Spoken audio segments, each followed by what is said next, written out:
세상 권력을 가진 자. 이 땅에는 정말로 많은 사람들이 권력을 쥐어보고자 엄청난 노력들을 하는 걸 보게 되는데요. 자, 진리를 가진 자와 세상 권력을 가진 자. 예수님 당시에 지금의 이스라엘 지역을 보면 4개의 구역으로 이렇게 나눠져 있습니다. 그래서 4개의 구역으로 나누어져서 분할이라고 하죠. 분할. 나눌 분자. 그리고는 어때? 봉.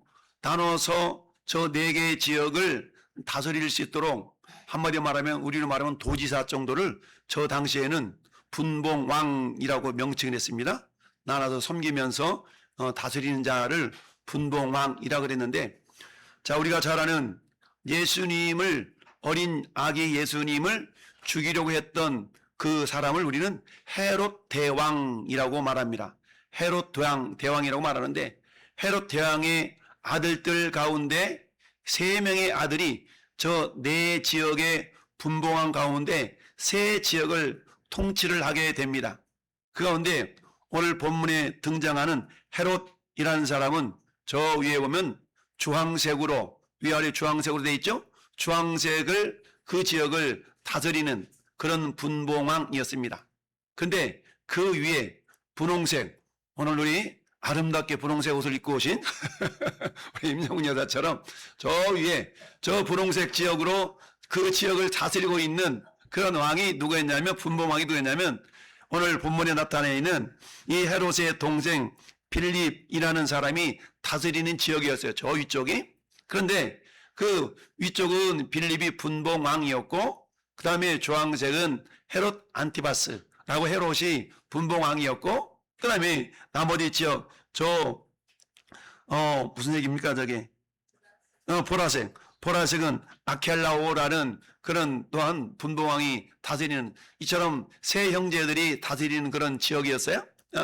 이렇게 되었는데, 그리고 나머지 이제 녹색은 다른 지방에서 이렇게 다스리는 그런 모습이었습니다. 어쨌든 이렇게 되어졌는데, 근데 어떤 일이 발생했느냐? 저 위쪽, 이 헤롯의 동생이었던 빌립이 저 위쪽에 분봉왕이었는데, 그 빌립이 죽고 말았어요.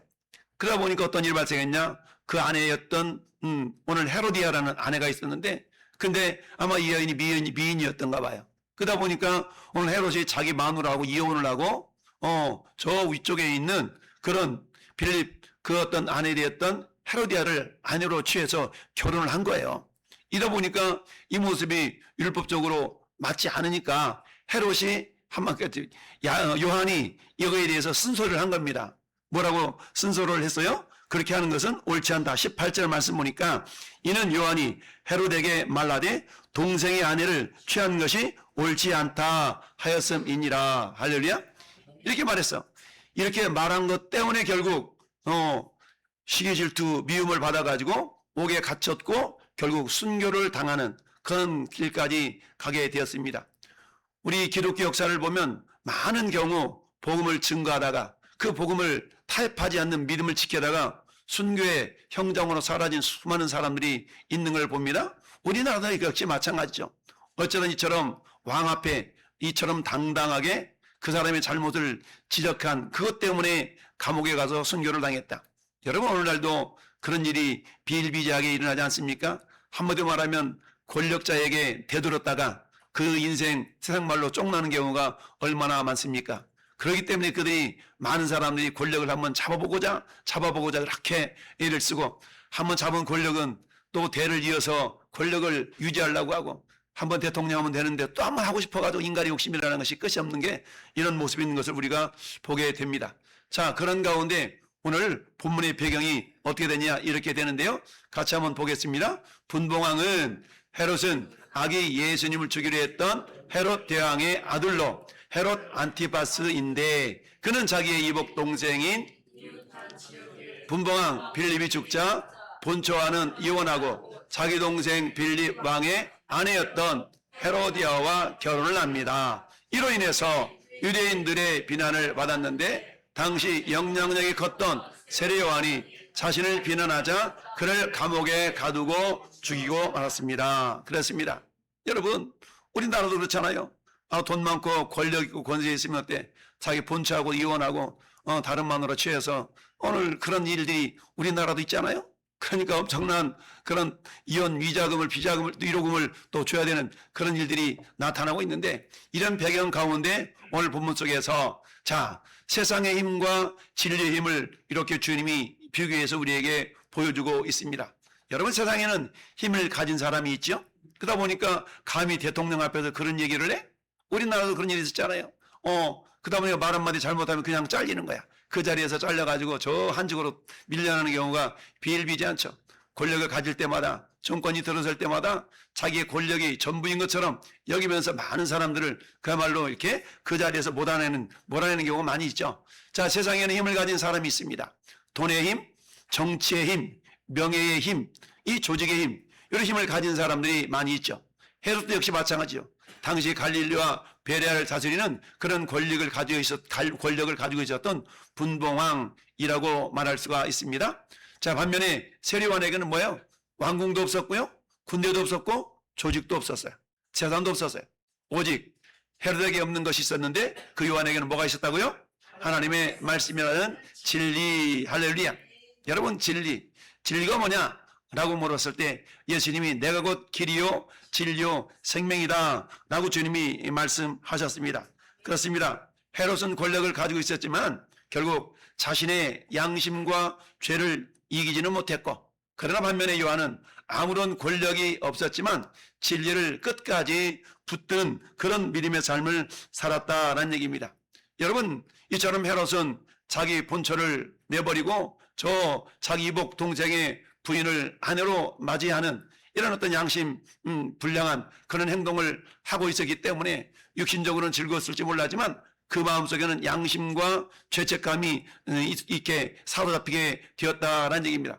그렇지만 요한은 어땠어요? 아무런 권력이 없었지만 진리를 끝까지 붙드는 사람이었습니다. 할렐루야. 타협하지 않는 그런 진리의 모습을 가지고 있었다는 얘기죠. 우리 하나님 오늘 또 저와 여러분에게 묻습니다. 당신은 세상의 권력을 붙들고 살아가는 사람인가? 아니면 진리이신 예수 그리스도를 붙들고 살아가는 사람인가? 라고 이야기를 합니다. 여러분, 헤롯은 요한을 잡아 죽였습니다. 목 베어 죽였지만, 그러나 육체는 죽였지만 그 사람의 음성, 그 사람의 말씀은, 가지고 있는 말씀은 죽일 수가 없는 것이죠. 우리 주님 말씀합니다. 진리를 알지니 진리가 너희를 자유롭게 하리라. 할렐루야. 여러분, 진리를 가진 자에게는 자유가 있습니다. 그 자유는 어떤 자유일까요? 내 마음대로 살아간다는 이런 자유가 아니라 진정한 자유는 따로 하나님의 말씀대로 살 수 있는 진리, 살 수 있는 자유. 그렇죠. 여러분, 우리가 하나님의 말씀대로 살 수 있는 그 자유가 진리가 주는 진정한 자유인 줄 믿습니다. 제가 평택역에서 전도하다 보면 많은 사람들이 방해하는 사람들도 있고 찬성하는 사람들도 있고 그래요. 그러면서 그럽니다. 어떤 사람이 지나가다가 남들이 싫으라고 하는데 굳이 와서 이렇게 떠들고 있냐고 말하는 사람들은 복음을 방해하는 사람들이죠. 그럼에도 불구하고 진리를 가지고 있는 저는 어때요? 내 안에 있는 그 자유함, 진리가 주는 자유함이 뭡니까? 결국 말씀대로 살려고 하는 이 모습이 나에게 주어진 진리 자유라는 얘기입니다. 할렐루야. 그러면서 우리 하나님께서 오늘 본문 속에 비록 세례 요한은 이처럼 말 한마디 잘못한 것 때문에 잘못한 것이 아니죠. 바른 말 한 것 때문에 결국 감옥에 갇히게 되었고 결국 순교를 당하게 되었다라는 사실입니다. 그렇습니다. 우리도 역시 마찬가지죠. 오늘날에는 다수결의 원칙이라는 것이 대부분 적용되는 시대를 살아가고 있습니다. 대한민국 국회에 300여 명의 국회의원들이 그야말로 다수당을 점하고 그 다수당의 의견이 대부분 관철되어지며 재정과 행정과 모든 권력이 이렇게 집중되는 그런 시스템이 우리나라에 지금 이루어지고 있는 것 아니겠습니까? 대부분 정권이, 이처럼 행정권이 그리고 입법권이 균일하게 이게 나눠져야 되는데 한쪽으로 편중되다 보니까 균일하게 법이 집행되지 못하는 그런 안타까운 것이 오늘날의 현실입니다. 그렇기 때문에 우리는 어때요? 이곳이 성공이다 말한다 할지라도 하나님 말씀이 아니다라고 말하면 우리는 멈출 수 있는 자유가 있어야 될 줄로 믿습니다. 그동안 무소불위의 권력을 누렸던 여러분 성관이 그의 어떤 요즘 뉴스를 통해 우리가 잘 알 수 있는 것처럼 엄청난 불법과 잘못된 편법과 부정과 이렇게 운상이 되었던 것이 선거관리위원회 아니겠습니까? 자기 자식들, 친족들을 다 뽑아다가 빈자리를 다 채워놓고 그것이 관리라고 말하는 얼토당토 않는 이런 모습을 우리가 바라보면서 여러분, 올림픽 공원에 20, 30대 젊은이들이 이 나라의 잘못된 이런 불법의 모습들을 향하여서 한글을 하고 있는 이게 진정한 그리스도인의 자유의 모습인 줄 믿습니다. 그렇습니다. 잘못된 것을 잘못됐다고 말하지 못하는 것은 진정한 진리를 소유한 사람이라 말할 수가 없다는 얘기죠. 이처럼 세례요한도 역시 마찬가지. 왕 앞에서 당시의 왕권이라는 것이 오늘날의 왕권보다 엄청나게 더 센 시대였기 때문에 말 한마디 잘못하면 요 모습처럼 오늘 본문처럼 목숨이 날아가는 그런 시대였던 거 아니겠습니까? 그럼에도 불구하고 어때요? 바른 말을 하기를 주저하지 않았던 이 사람이 결국 세례 요한의 모습인 것을 보게 됩니다. 그렇습니다. 세상 권력은 진리를 두려워할 수밖에 없습니다. 헤롯은 왕권을 가지고 있었지만 세례 요한을 두려워할 수밖에 없었습니다. 왜? 바른 말을 했기 때문에. 여러분, 세상은요 바른 소리 하는 사람들 싫어합니다. 여러분, 누군가 대화를 하는 가운데 누군가 바른 말을 한다고 생각해 보세요. 그러면 모임 가운데 바른 말 하는 사람들 괜히 왕따시키는 경우가 왕왕 있습니다. 왜? 바른 말 듣기 싫어하거든요. 인간이라는 것은요 자기 자신에게 듣기 좋은 소리를 하는 사람을 좋아하게 돼 있어요. 그러다 보니까 권력 주변에는 어떤 사람들이 많이 붙어요? 그 사람을 정말 좋게 하는 그런 바르게 하는 사람들보다는 모사꾼이라고 말하죠. 모사꾼, 진정한 모사가 아니라 그 사람이 정말 귀에 듣기 좋은 아부꾼들이 많이 몰려든 것을 보게 됩니다. 그렇기 때문에 저는 여러분 어떤 삶을 살아갈 수 있어야 됩니다. 됩니까? 진리라는 것은 어때요? 그야말로 권력자 앞에서도 진리이고 죄는 왕의 옷을 입었다고 해서 의가 되지 않습니다. 그러니까 왕이라 할지라도 우리나라 대통령이라 할지라도 어때요? 죄를 지었으면 심판을 받는 것이 정당한 것이죠. 그런데 법으로 죄가 없는 것처럼 법을 만들어서라도 죄가 없는 것처럼 하려고 하는 지금의 정부, 이 정권을 우리는 볼 수 있지 않습니까? 이스라엘은 세계의 많은 국방력을 정말 동원할 수 있는 그런 나라가 저 이스라엘이에요.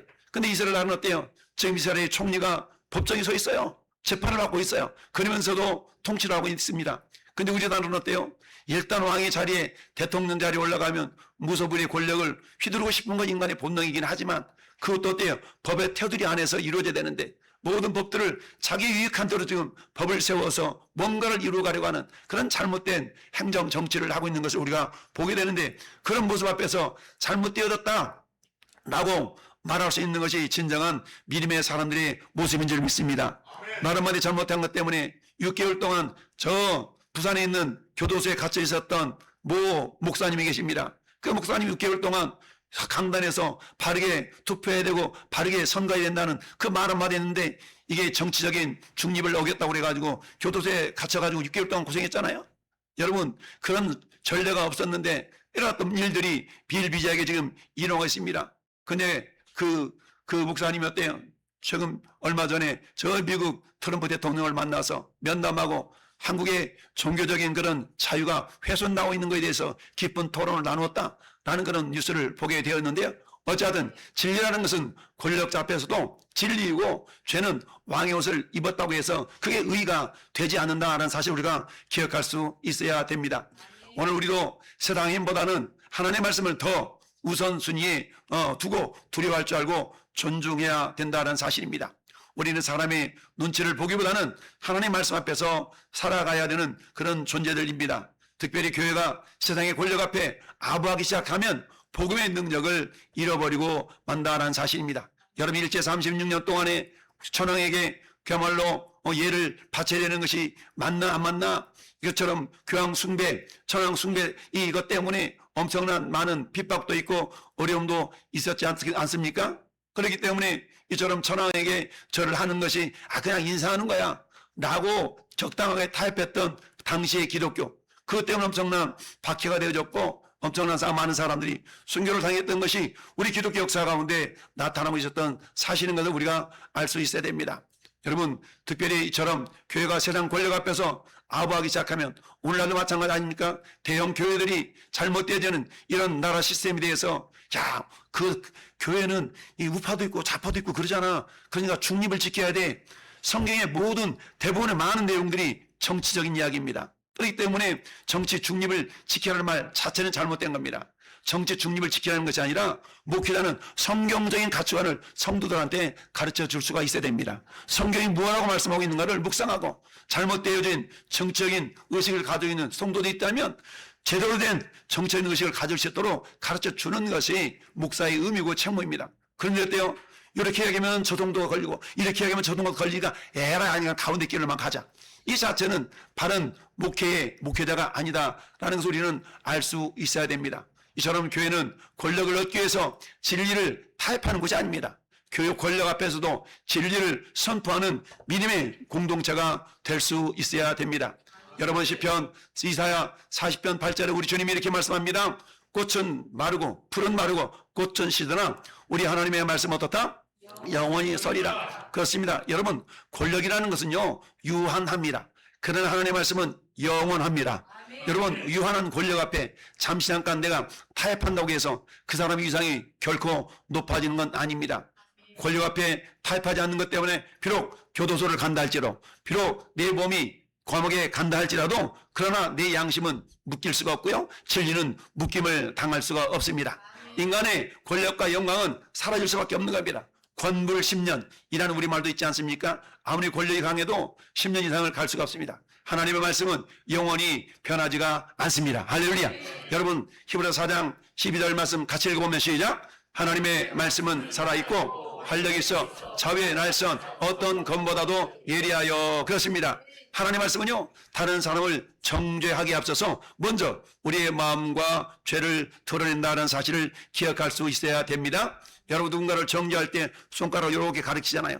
근데 손가락 한 개는 가르치지만 나머지 네 개는 누구를 가르친다고요? 자기 자신을 가르친다라는 그런 모습도 있지 않습니까? 그렇기 때문에 드셔보세요. 자, 사도행전 5장 29절에 여러분 베드로와 사도들이 대답하여 이르되 사람보다 하나님께 순종하는 것이 마땅하니라 라고 말씀합니다. 여러분 복음을 전하다가 대제사장들과 서기관과 바리새인들에게 당시의 권력자들에게 이 사도들이 시기질투를 받아가지고 어때요? 교도소 감옥에 갇히게 됩니다. 근데 하나님의 능력으로 저들을 풀어주자 하나님은 저들 제자들은 사도들은 다시금 복음을 전하니까 어떻게 할 수가 없는 겁니다. 그들 잡아오라 라고 해서 다시 잡혀서 공회 앞에 서 있는데 그렇게 얘기합니다. 너희들 이 이름으로 즉 예수님의 이름으로 이렇게 하지 말라 그랬잖아 라고 협박을 할 때에 그때 베드로와 사도들이 했던 대답이 저겁니다.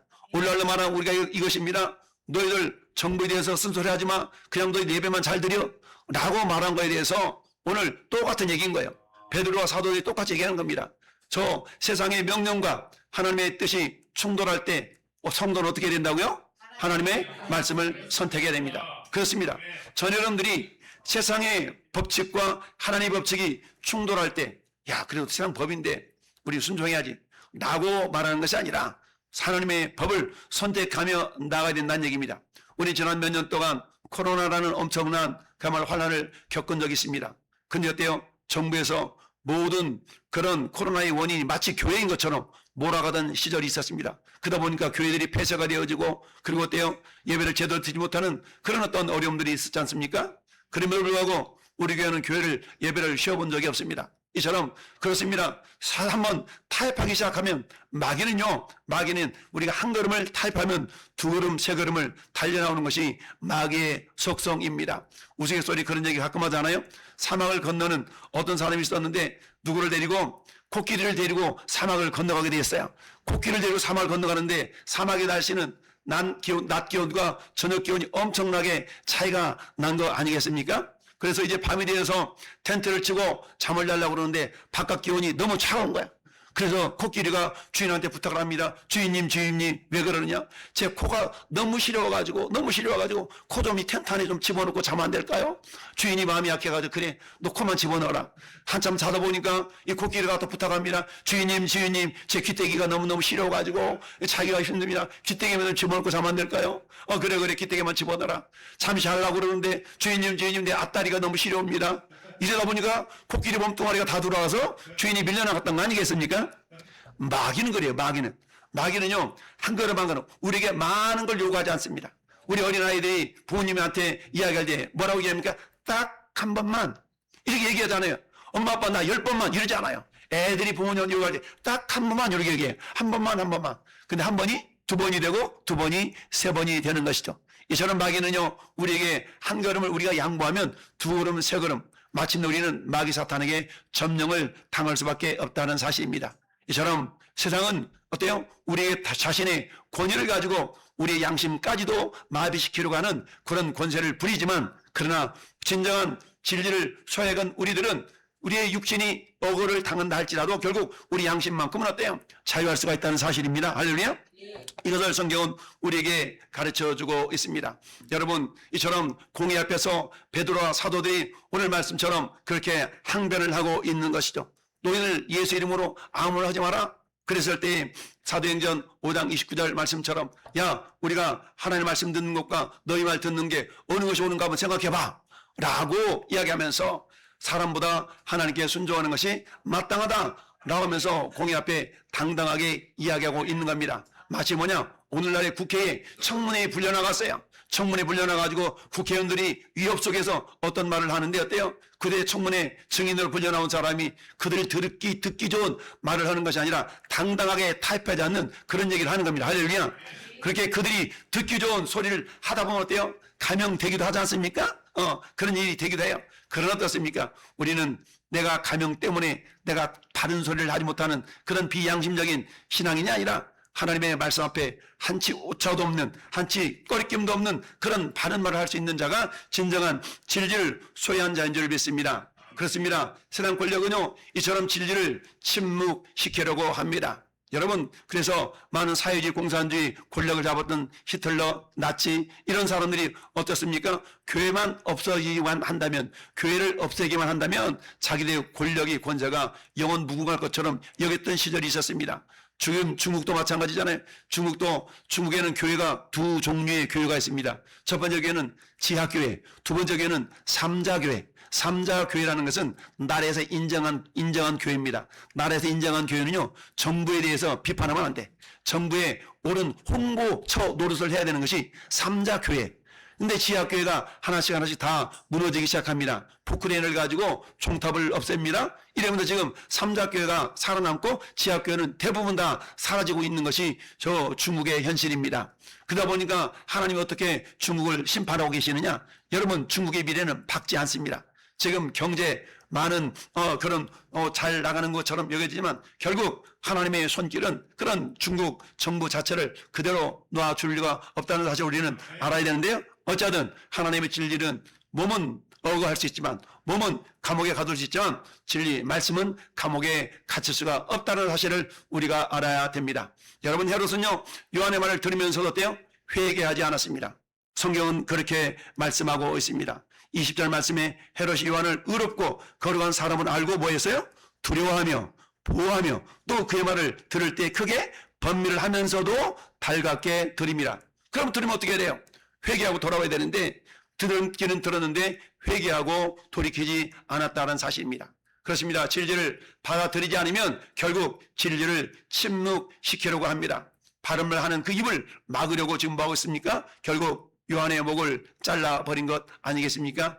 헤롯은 요한을 감옥에 가두었고 결국 자신의 체면과 행세를 지키기 위해서 어때요? 요한의 목을 내어놓을 수밖에 없었던 것이죠. 참으로 두려운 것은 죄를 범하는 것보다 죄를 지적하는 진리를 싫어하게 되는 것입니다. 우리도 그렇잖아요. 그래서 바른 소리를 하는 것 자체를 싫어해서는 안 된다는 사실. 누군가 하나에게 쓴소리를 한다면 그 사람 우리의 나의 진정한 친구 자격이 있다라고 말해도 그게 달라질 수가 없다라는 걸 우리가 기억할 수 있어야 됩니다. 그렇습니다. 여러분, 말씀을 많이 아는 것과 말씀을 순종하는 것과는 다릅니다. 오늘 우리가 많이 성경들을 많이 읽으시죠? 많이 읽기 때문에 성경을 많이 알 수가 있어요. 그러나 여러분, 성경을 많이 안다라는 것은 순종을 통해 내가 경험이 되어질 때에 성경을 안다라고 말씀을 하는 겁니다. 여러분, 설교를 듣고 목사님 은혜 받았어요 라고 여러분들이 말하는 것과 그 말씀 때문에 찔림을 받아서 여러분들이 회개하는 것과는 또한 다른 일인 것을 우리가 알 수 있어야 됩니다. 성경을 많이 읽는 것과 여러분의 삶이 변화되는 것도 별개의 문제일 수가 있습니다. 그렇습니다. 결국 진리를 소유한다는 것은 진리를 아는 것이 아니라 그 진리이신 예수 그리스도께 순종하는 것임을 우리가 잊어서는 안 됩니다. 여러분, 죄가 깊어지면 사람은 진리를 듣고 죄를 회개하는 것이 아니라 오히려 그 진리를 말하는 사람을 없애려고 합니다. 자기가 없애려고 하지 않으면 그 사람은 피하게 돼 있어요. 이처럼 진리를 말하는 사람이 고난을 받는다고 해서 진리가 패배한 것이 아닙니다. 왜냐하면 오히려 때로는 진리를 말하는 사람이 고난받는 그 순간이 진리가 가장 강력하게 증거되는 순간이기 때문이죠. 오늘 세리요한이 비록 진리를 말하다가 감옥에 갇혔지만, 그리고 순교했지만 이 일 때문에 결국 예수 그리스도의 길을 더욱더 준비하는 그런 능력의 모습으로 변화가 된 줄로 믿습니다. 요한복음 3장 19절에 세리요한이 이처럼 얘기했는데, 정전이 이것이니 곧 빛이 세상에 왔을 때 사람들이 자기 행위가 악함으로 빛보다 어둠을 더 사랑한 것이다. 여러분, 저희는 자신의 죄가 드러나는 것을 싫어하기 때문에 진리보다 어둠을 더 선택하게 되어 있다는 사실입니다. 여러분, 아모스 선지자, 그 암울한 시대에 선지자도 이렇게 얘기합니다. 우리가 성문에 책망하는 자를 미워하며 정직히 말하는 자를 싫어하는도다. 나에게 옳은 소리 해주는 것이 듣기 싫다는 얘기죠. 그걸 잘 들어야 되는데 나에게 내 귀에 듣기 좋은 소리를 우리는 좋아한다는 얘기입니다. 그렇게 하다 보면 결국 우리는 잘못된 길로 나아갈 수 있는 가능성이 높다라는 사실입니다. 죄악이 만연한 사회에서는 정직하게 진리를 말하는 사람이 오히려 미움을 받을 수도 있기 때문에 나는 잠잠하리라. 아니요. 진리를 가진 저와 여러분들은 잠잠하는 존재가 되어서는 안 됩니다. 사도 바울은 여러분 디모데 후서 4장에서 이렇게 말씀합니다. 같이 읽어봅시다. 시작.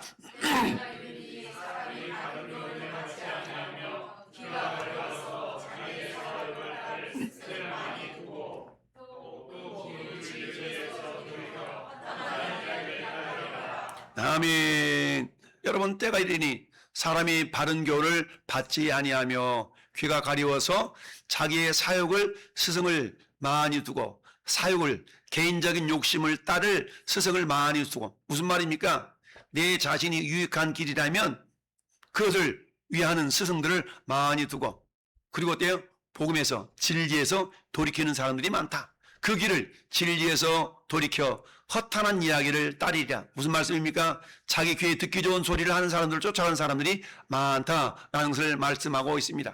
여러분, 사람은요, 자신이 듣고 싶은 말을 찾아다니며 하나님의 진리를 거부할 수가 있다는 얘기입니다. 그러다 보니까 편을 만드는 거예요. 편을 만들어. 우리 교회 공동체 속에서 그런 위험성이 많이 있는 겁니다. 교회 공동체 속에 있을 수 있는 위험은 자기 편을 만들면 안 되거든요. 여러분들이 그렇잖아요.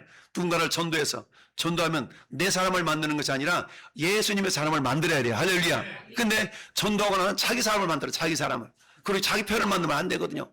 이게 잘못될 수가 있는 거기 때문에 항상 여러분들은 어때요? 우리는 항상 그 누군가를 인도했다면 예수님께로 인도할 수 있도록, 방향을 들 수 있도록 그 사람 생각과 말을 이렇게 집중시킬 수 있도록 우리가 돕는 자들이 되어야 됩니다. 그렇습니다. 왜냐하면 자칫 잘못하면 이게 당을 짓게 되버리면 교회가 분란이 일어날 수가 있기 때문이죠. 그러니까 말씀에 진리의 기준이 되어 있으면 신앙이 흔들릴 수가 없어요. 근데 내가 기준이 되면, 내가 변하면 옆에 있는 사람도 변하게 돼 있거든요.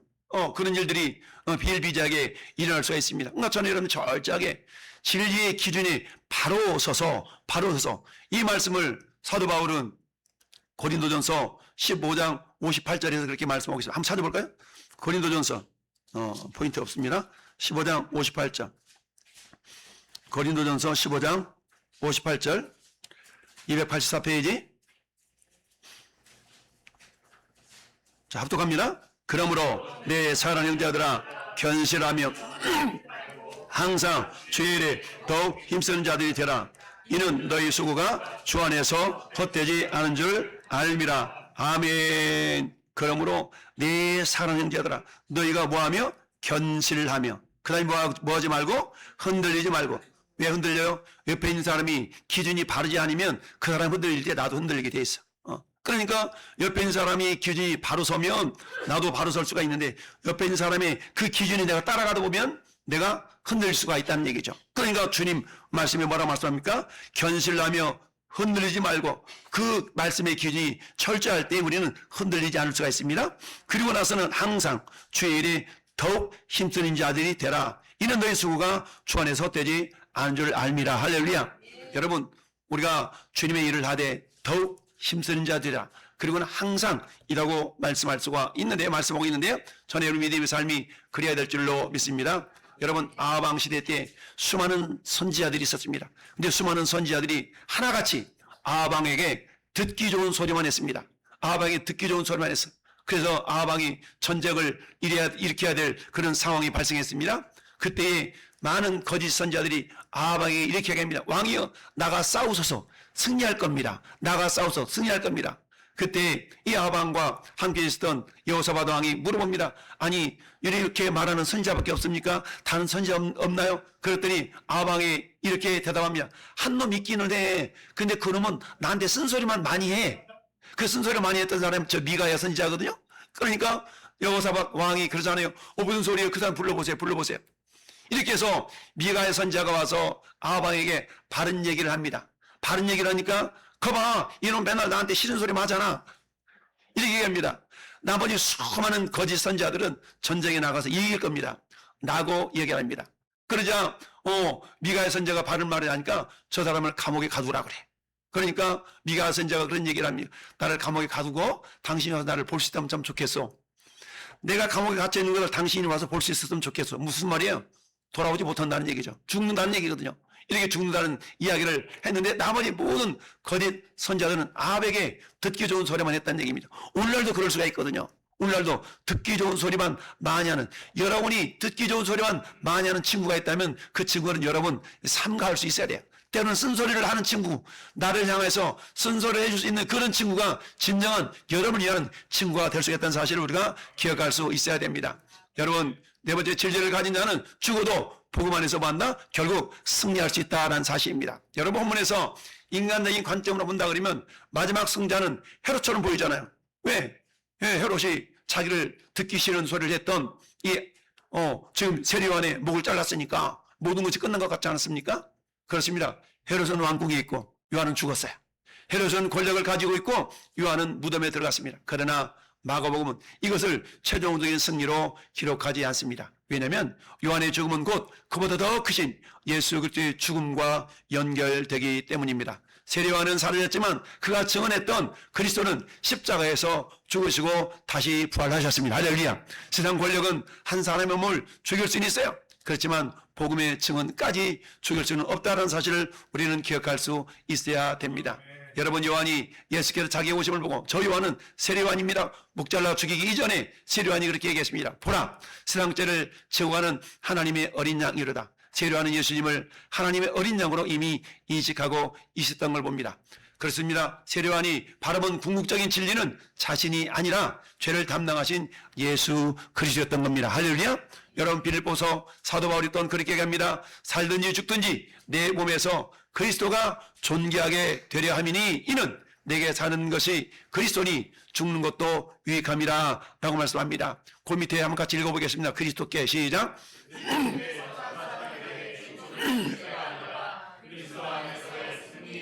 그렇습니다.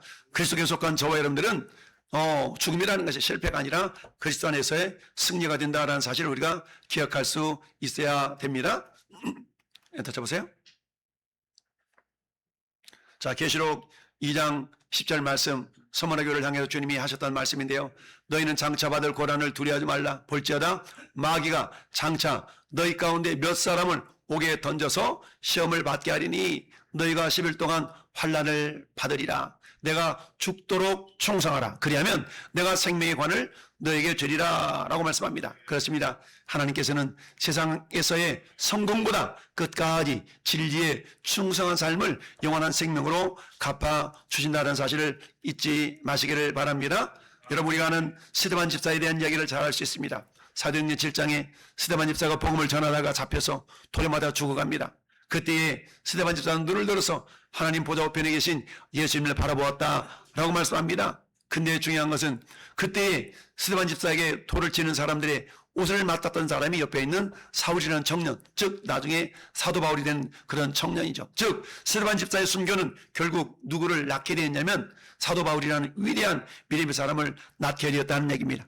내가 환난을 피한다 그러면 나를 이어서 나오는 믿음의 사람이 없을 수도 있겠지만 내가 신앙생활하는 것 때문에 당하는 여러 가지 환난과 어려움이 있다 할지라도 그들 넉넉히 견뎌낸 자들에게는 그 모습을 바라보면서 나도 집사님처럼, 나도 권사님처럼, 나도 저 성도님처럼 저렇게 믿음 생활을 해야 되겠다 라는 믿음의 도전을 받고 믿음의 위대한 유산을 남기는 주인공이 될 줄로 믿습니다.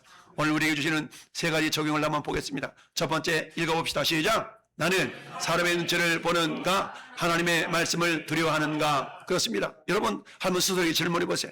나는 사람의 눈치를 많이 보는가 하나님의 말씀을 두려워하는가? 라는 겁니다. 직장에서든 가정에서든 사회에서든 하나님의 말씀을 기준으로 삼아야 될 줄로 믿습니다. 내가 직장생활하든 사업을 경영하든 그 기준은 철저하게 하나님의 말씀이 기준이 되어야 될 줄 믿습니다. 그렇게 넣으세요. 두 번째 읽습니다. 시작.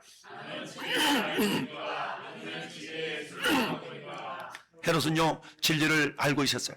그렇지만 회개치 않았기 때문에 결국 요한을 죽일 수밖에 없었다라는 사실인데 전 여러분들은 진리를 지식으로 아는 자가 아니라 진리에 순종하는 그런 믿음의 사람이 될 수 있기를 축복합니다. 세 번째 읽습니다. 시작.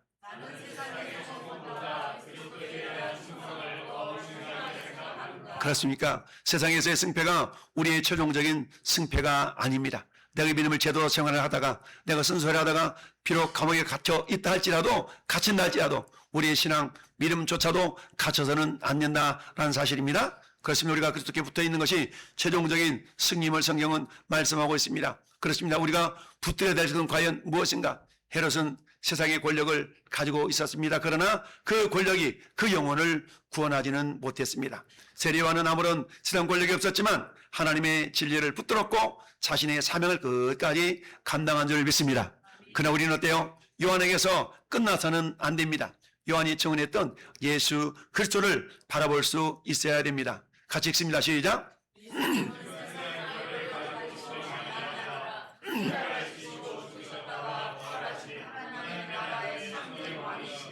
그러므로 사랑하는 성도 여러분, 세상의 힘이 아니라 진리신 그리스도를 붙들고 어떤 상황에서도 복음에 충성하는 성도가 되시기를 축복합니다. 아멘. 그렇습니다.